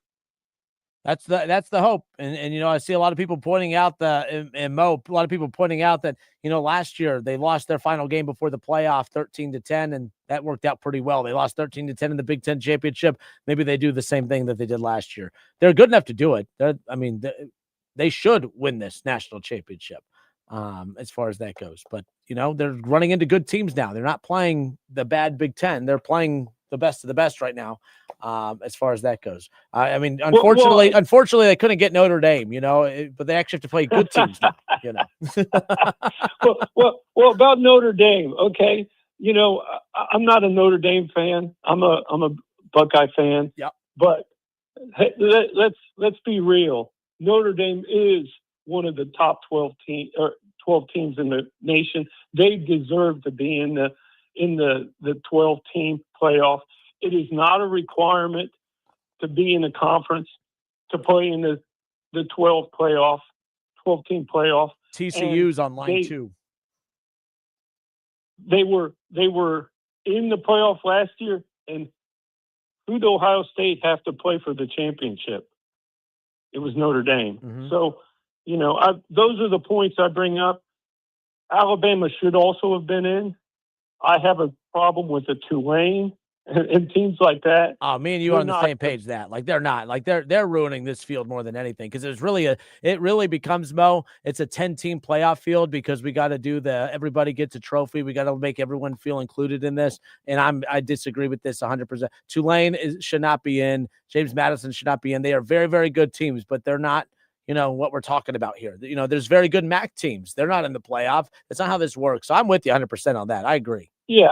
Yeah. And that's the whole point of the 12-team playoff, is the best 12 teams in the country and playing to see who is the best team in the country. And they ruined it this year. I mean, they just cannot do that and bring in teams that nobody thinks has any chance of winning a championship. So, yep. Anyway, that's all I've got, but thank you for having me on. Mo, anytime. I appreciate you. Thank you. All right, good stuff. I appreciate Mo calling. 937-518-1410. Yeah, man. No, I like Mo. I disagree with him a little bit about the Notre Dame thing. I think Notre Dame for sure is one of the 12 best teams based on what? What did they do? What did Notre Dame do to prove that they are one of the 12 best teams in the country? No wins against the top 15. Okay. The only 2 teams they did play, they lost to. I don't know. Let's go to Ryan. Ryan, you're on live, sir. I just put you straight on. How are you, sir? Oh, good. How you doing? Not this too is bad. Ryan from Dayton. Perfect. What's up, man? What you got? Oh, like you said, give credit to Indiana. They played a heck of a game. They deserve to win. But as a diehard Buckeye fan, it's frustrating because we made a year of making C.J. Donaldson the short down back. He didn't see a single carry. We have the Keen Holtz package that we ran through part of the year. Didn't see a single carry on those short yard downs. Missed field goals. Yes, Indiana deserved to win the game, but when you beat yourself like that, it is frustrating as a fan. You know what? One thing I'm going to give you that I actually did not think about, and it's I should have. They did, I made the mistake of saying, well, hey, those same plays that worked during the regular season and the 16 straight wins, they just didn't work out this time. But it did seem, to your credit, they did go away from a lot of the stuff that did put them in those positions. You're right. The Keen holes, they didn't go to that. The Donaldson and the short yardage situations, and I'm curious, maybe I always discredited Brian Hartline's play calling ability, but was he making those decisions in the past and Ryan Day just wasn't now, or was Ryan, or what I mean? That's why are we using those plays against UCLA and Rutgers and not in maybe to this point in the biggest game of the year? Or maybe they're confident that they can get those plays done during those teams and wasn't confident in Donaldson against this. I mean, who knows? But I'm not going to let this one game discredit the previous 16 that included top 5 wins, top 10 wins in the national championship. But I just don't like it. I don't like having this uneasiness heading into the playoff when there was so much confidence. This is why I don't like conference championship games. I just don't. Agreed. They're necessary evils. Or not necessary, whatever. But you have to do them, unfortunately, at this point. So who knows? Can't win them all. So get better to get the loss out now than New Year's Eve. There you go. That would be a bummer, I tell you. But hey, Ryan, I appreciate you, man. Thank you. Thanks for taking the call. 937-518-1410. Jacob Fightmaster on the Justin Kinder Show Facebook page says Notre Dame should join a conference. No sympathy for him. Oh, Jacob, I could tell you're late to the program today, which is totally fine. We're on the same page. I agree 100%. I agree 1 billion%. Join a conference. Join a conference. You know, and like that's the thing too that drives me nuts about Notre Dame. They won't join a conference, but they're kind of doing this like friends with benefits thing with the ACC.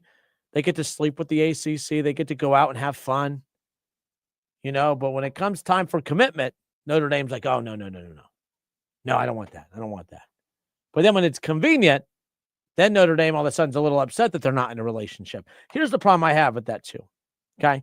Notre Dame, you could have partnered up with the Big Ten. You could have partnered up with the SEC, but you partnered up with the weak-ass ACC to where you give them your services basically a lot, where you're playing a lot. You're playing a lot of ACC teams, bad ACC teams. And then the one good ACC team you did play, you lost to. You know, if you really want to show the committee that you're trying to join a conference but not be a part of one, why don't you be a part of a good one instead of the ACC? This is why I don't respect Notre Dame. They're trying to take all these shortcuts so that they don't, they don't ever want to have to play that extra game. And then we're going to piecemeal our schedule together, but we're going to pick a bunch of bad teams from the, one of the worst conferences in the ACC. Why don't you put a predominant Big Ten schedule together? That's not Purdue. That's not Iowa. Why don't you actually play some more good teams from those, because this is why I'm defending Alabama. Alabama, I don't think should be in because 2 of the 3 losses were blowouts. However, they are in because of what they did do. You guys keep acting like Alabama didn't do anything. 5 top 25 wins, good wins, including a win against Georgia. I'm not going to sit here and act like they didn't do anything. I think that's just being delusional. If you think Alabama didn't do anything to deserve to be in, you're clearly just an SEC hater. And that's fine. You could be that, but don't tell me Alabama did nothing to be in. Okay? Vanderbilt was supposed to be the SEC's Indiana. They beat Vanderbilt. They beat Missouri. Missouri was very good all season. They beat Missouri. Okay? They won. They didn't just beat Georgia. They won at Georgia. And to their credit, they put Florida State on the schedule. And you could say, well, Florida State was horrible. They put that thing on the schedule years ago. They put it on the schedule when Florida State was a legit program at the time. So I'm not going to sit here and act like Alabama didn't do anything. They won at Georgia. They beat Tennessee, beat Missouri, beat Vanderbilt. Okay. They played at Florida State. They lost, but they had the guts to go on the road to play at Florida State. So you're going to miss me with that. They won. All right. They did what they were supposed to put them in position to make it. So is what it is. 937-518-1410. Let me see how much time I got here because I've been rambling a lot. I got a little bit of time. Let's go to Shaw. Shaw, thanks for holding. You're on live, sir. How you doing, man? Oh, another day in paradise. You're not gonna you're not gonna sound like this, are you? You're not gonna call in and cry, are you? Oh man, just making sure. What do I have to cry about? My team's been home for 2 weeks. I just thought, your team's. I thought you were still upset about your team cheating to win the national championship 2 years ago. I just wanted to remind you of that. That's all. Yeah.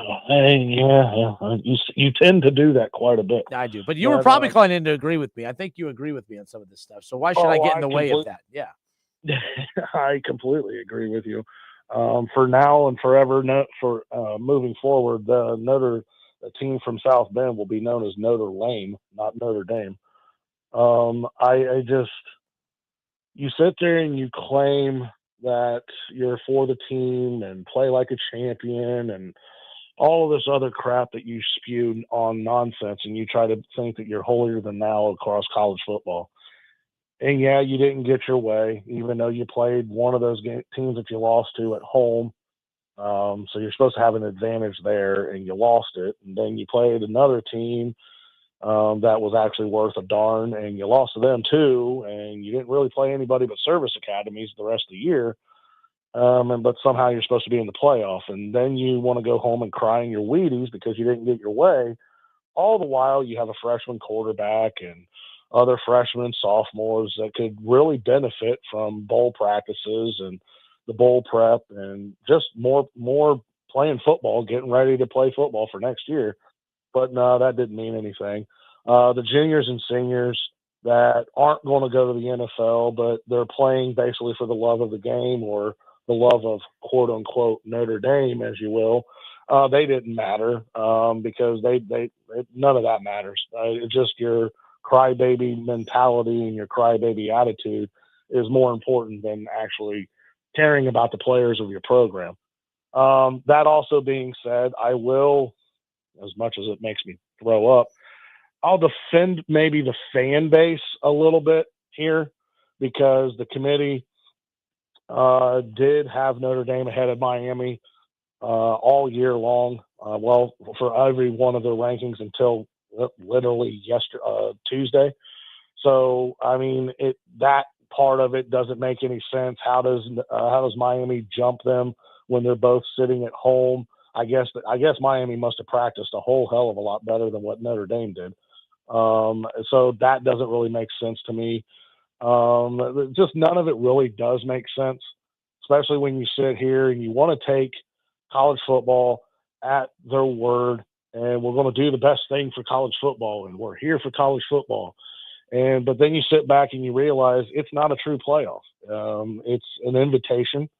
It's based on, you and Kev taught me this a couple years ago. It's not what the quote unquote best team is. It's what the best resume is.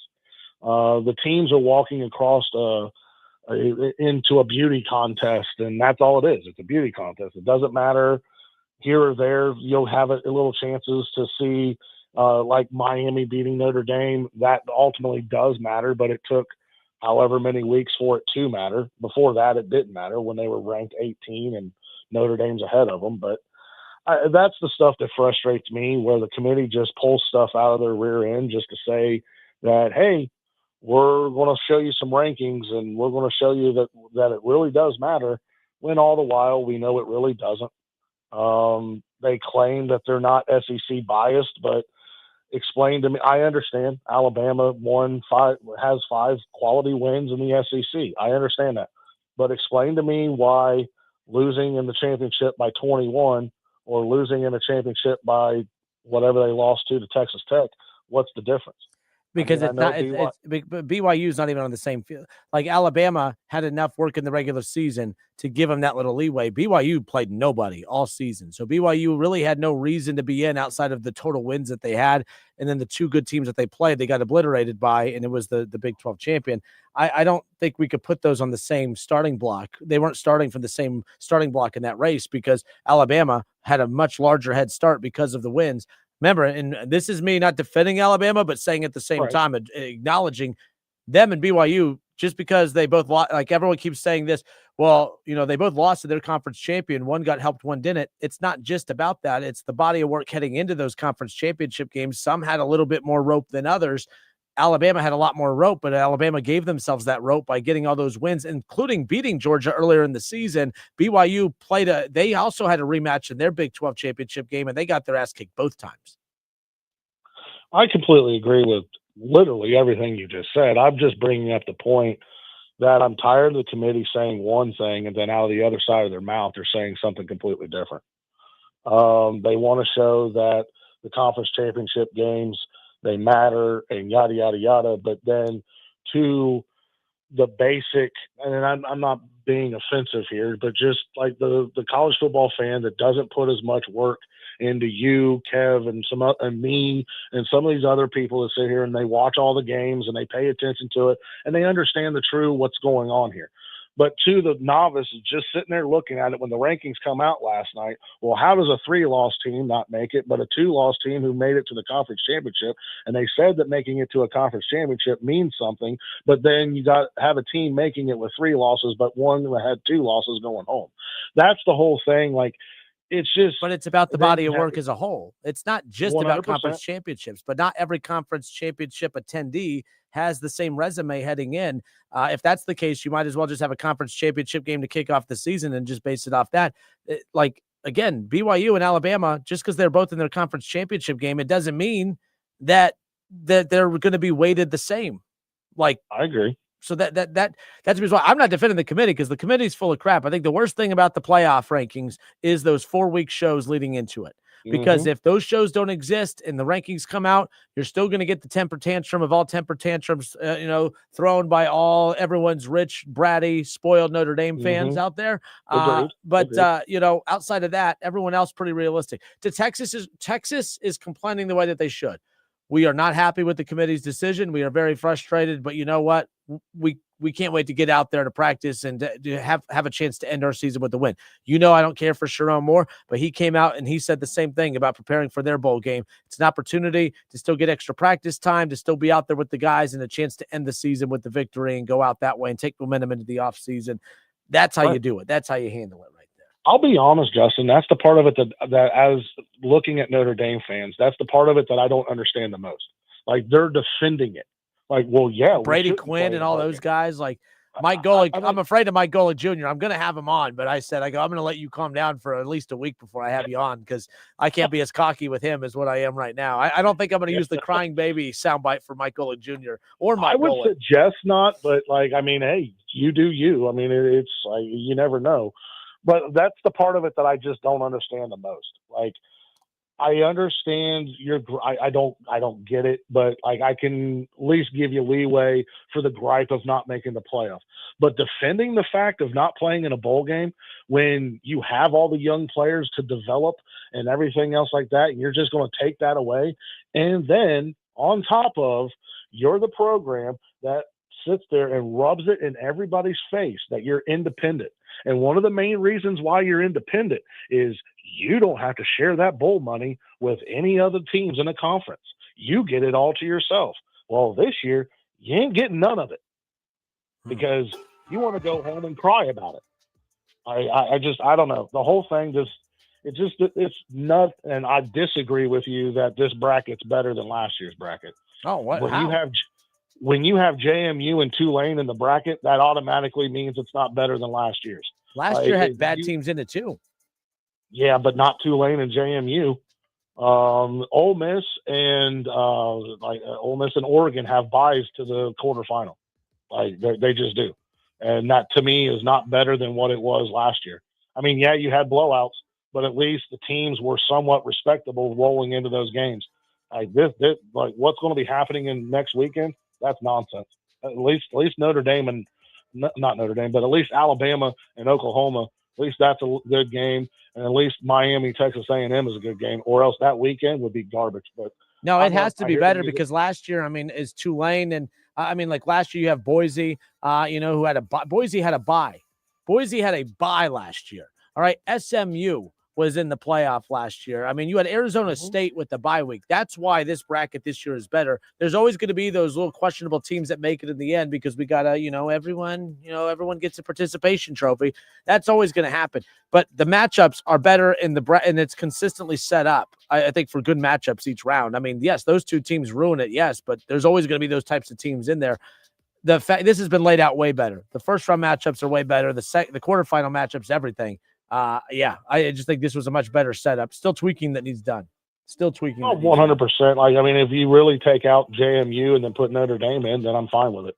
But at the end of the day, it is what it is, and we'll come. Let's play ball in the quarterfinal. We'll move on. But I know you got to go. Go Blue.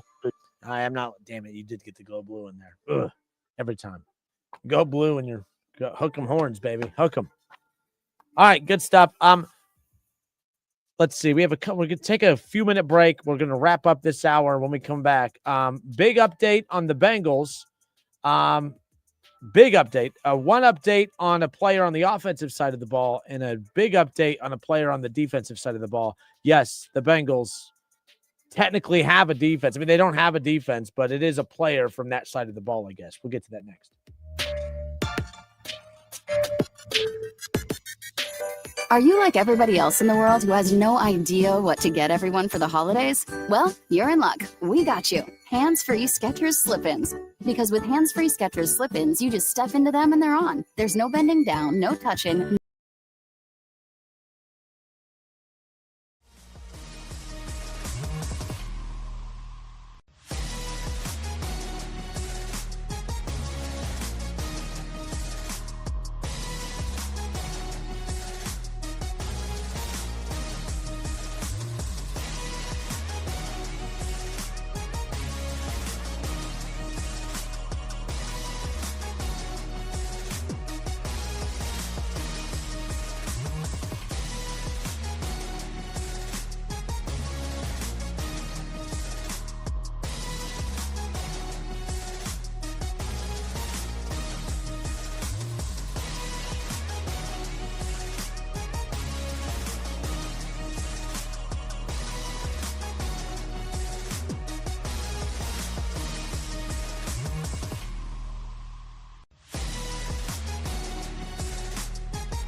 Justin Kinner back with you here, 1410 ESPN Radio, the Justin Kinner Show presented by Frickers. Frickers, your home for fun food, sports, and spirits. Thought this was interesting. The Bengals lose yesterday to the Buffalo Bills. Joe Burrow, 2 interceptions and a lost fumble on an extra 2-point conversion attempt. Can't get it done. Josh Allen. I mean, look, in that showdown, Josh Allen outperformed over Joe Burrow yesterday. Josh Allen proved why he's the MVP quarterback last year. Joe Burrow, very skilled, but he's no Josh Allen, and we saw that yesterday, no doubt. The Bengals desperately have needed help on the defensive side of the ball, and they're not going to get any more help for the remaining games by Trey Hendrickson. So ESPN's Adam Schefter about an hour ago said that Bengals defensive end Trey Hendrickson is set to undergo core muscle surgery. He's expected to be sidelined for approximately 6 weeks. I don't think I think his time in Cincinnati is done, or at least his time is done in Cincinnati this year. It'll be interesting to see, if the Bengals do franchise tag him again next year. If they put the tag on him again. We've seen how ugly the offseason has gotten the last couple of years, and we'll see what ultimately happens. Either way. But Paul Dehner Jr. also tweeted out a little bit ago that the Cincinnati Bengals are releasing Jermaine Burton, according to Zach Taylor. I'm shocked. I can't believe it didn't work out. I mean, there were no signs out there at all that this was going to be a problem. Oh, wait, yeah, there were. There were a lot of signs. I said this at the beginning. When Jermaine Burton, he played for Kirby Smart and Nick Saban in college, had attitude problems with both, and had issues at both. But the Bengals said, you know what? Nick Saban, Kirby Smart, he couldn't figure it out. Nick Saban, what the hell does that old bag of bones know? You know who will figure it out? Joe Burrow. Zach Taylor. Didn't work. They always got to be the smartest guy in the room. Joe Burrow, he doesn't cure cancer. Joe Burrow does not stop world hunger. Joe Burrow does not walk on water. And Zach Taylor sure as hell was not going to be gone. Everyone always does it. Joe Burrow's going to come back and everything's going to be fine. It's not fine. It's not fine. Joe Burrow couldn't get this guy wrangled in. Zach Taylor couldn't do it. The Bengals should have never put him in position to do that in the first place. This is a bad look for the Bengals who just outright cut him. By the way, kid's super talented.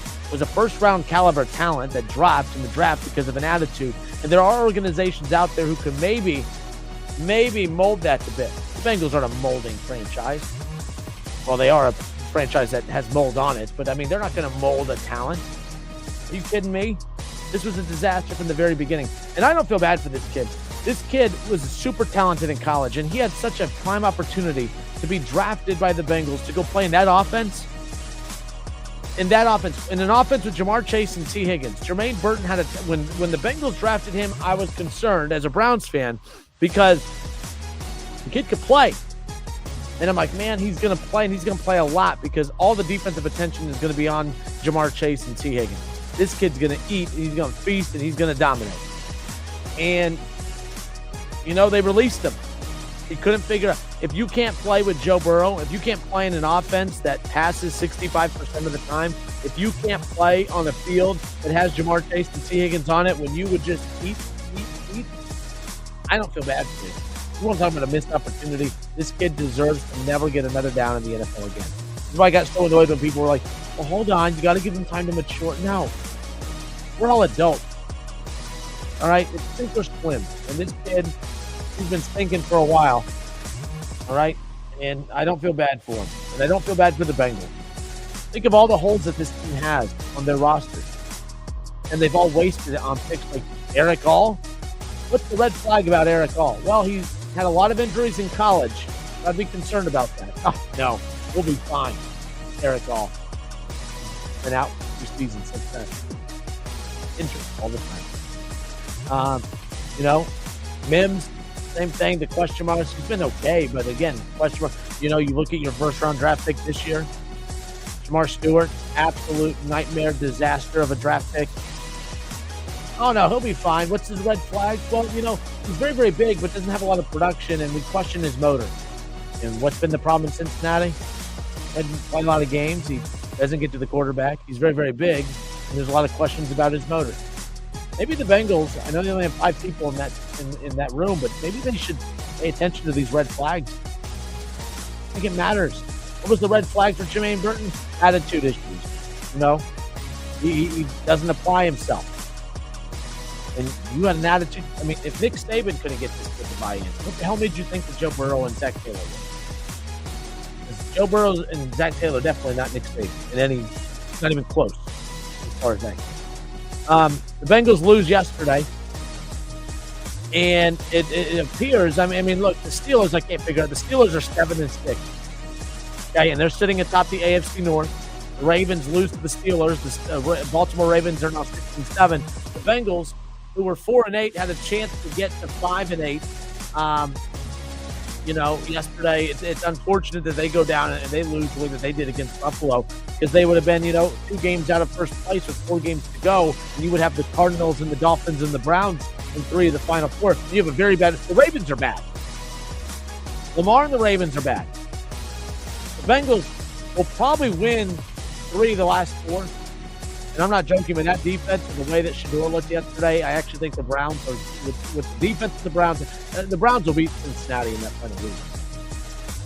If the Browns have average quarterback play with that defense, the Bengals will have a shot. Period. So the Bengals they're going to finish at about 6 wins on the season. They'll beat Baltimore, get to 5 wins. They'll beat the Cardinals. I don't think they beat Miami. Miami is very good offensively. I think they're going to lose to the Dolphins and Browns in 2 of the final 4 games. But they're not winning this division. That means for 3 straight years, this Bengals team, with Joe Burrow on this roster, are going to miss the playoffs. That isn't fair. You can make fun of my Browns all you want, but the Browns have actually made the playoffs more recently than the Cincinnati Bengals, and the Browns are been years since they've been in the playoffs. That's how bad it is in Cincinnati.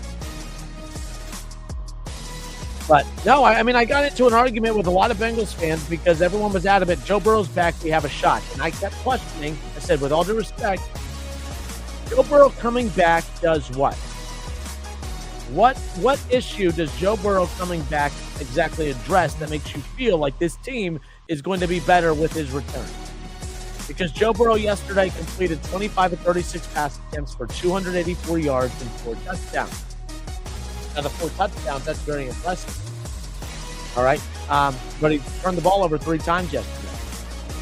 And I was told, well, Joe Flacco, because I said Joe Flacco averaged 200, just a hair under 200, 270-something passing yards a game.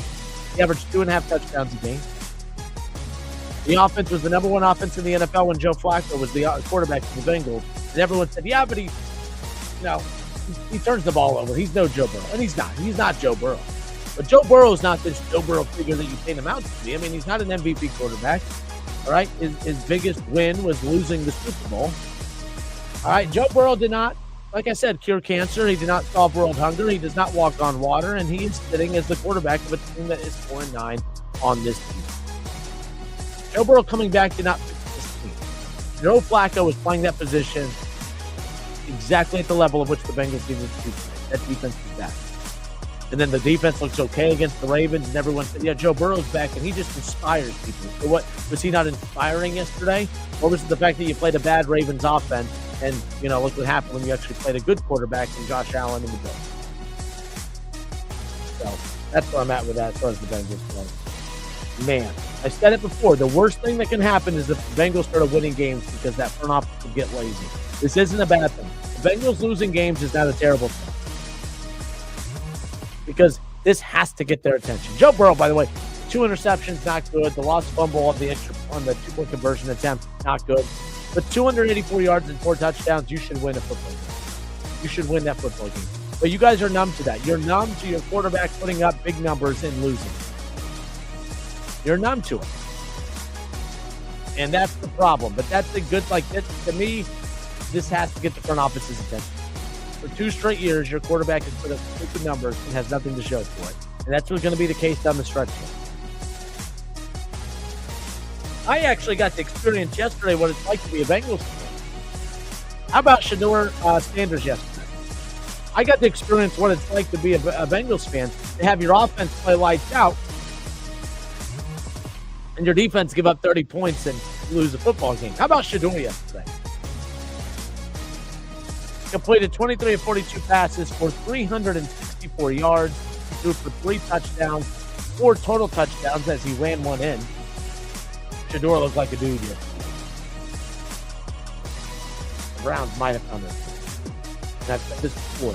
The worst thing that can happen, if we're talking state, interstate teams right now, Bengals, Browns, is Shedeur Joe Burrow? No. But the Browns are a better complete package than the Bengals. And if they ever get the quarterback right, look out. Because the Browns next year, if this is the case, if Shedeur is the guy, and it does look like he's going to be the guy, the Browns have 2 first-round picks. Think about the draft the Browns just wrapped up. The Browns, that means the only draft pick that is not going to work out, and you still can say it is, Dylan Gabriel is a backup quarterback. But the Browns didn't miss on 1 pick last year. It arguably is the best draft in the last decade. When you think about what they have done, think about it. You have drafted your starting quarterback, who's really good at Shedeur. You drafted 2 really good running backs in Sampson and Quinshon Judkins. You drafted, Harold Fannin Jr., who is phenomenal, your team's leading receiver, and he was phenomenal yesterday as well. Harold Fannin Jr., 8 catches, 114 yards, and a touchdown. All right, you drafted Schlesinger, who's going to win Defensive Rookie of the Year. And you drafted Mason Graham, who has just been phenomenal, on that defensive line. There's only 1 pick that has you scratching your head, and that's Dylan Gabriel. The Browns, Shedeur's the guy. If Shedeur's the guy moving forward, and it looks like he's going to be. First throws yesterday, the plays he made, I don't care that it's the Titans, because that's the other thing that people are doing. They're trying to discredit it, saying, oh, it's the Titans, it's the Titans, it's the Titans. Whatever. Jake, Cincinnati Jake on Twitter says, bro, Kinner, love you, bro. Not a bro. Too much, bro. We got to stop with the bro. Why do we always say bro? What up, bro? But Jake, what up, bro? Jake, I like it. But Jake says, bro, love you, bro. But you're talking out of your ass saying that Burrow isn't an MVP level quarterback. When did I say he's not an MVP level quarterback? I said he is not an MVP quarterback. The dude hasn't won an MVP. What are you talking about? The dude hasn't made the playoffs in 3 years. He started every game for them last year, missed the playoffs. He started a lot of games for him this year, going to miss the playoffs. We don't need to get sensitive. Come on, Jake. Come on, bro. Come on. We don't need to get upset. Nonetheless. We're going to talk more about this Browns and Bengals stuff tomorrow. Jason said will join us. But yeah, the Browns have their quarterback. And if the Browns get their quarterback, they leapfrog the Bengals in this. If Shedeur is the guy, and I hate that this is the most Bengals-Browns thing ever, talking about next year, but if Shedeur really is the guy with the money of ownership and that defense, the Browns will surpass the Bengals moving forward if they finally have their quarterback. Because they'll have a run game, they'll have a defense, and they'll finally have their quarterback. And the Bengals have their quarterback and their wide receiver. They don't have an offensive line. They don't have a run game. They don't have a defense. I don't think it's that much of a hot take. Have a good night, everybody. Until tomorrow, it's the Justin Kinner Show presented by Frickers. Frickers, your home for fun, food, sports, and spirit. I want to send you out with a quote. This is a quote from Marcus Freeman. This is a quote from the athletic department at Notre Dame. Notre Dame very upset that they missed the playoff, and Marcus Freeman and their athletic director, along with all the Notre Dame fans, released a statement earlier today. Take a look.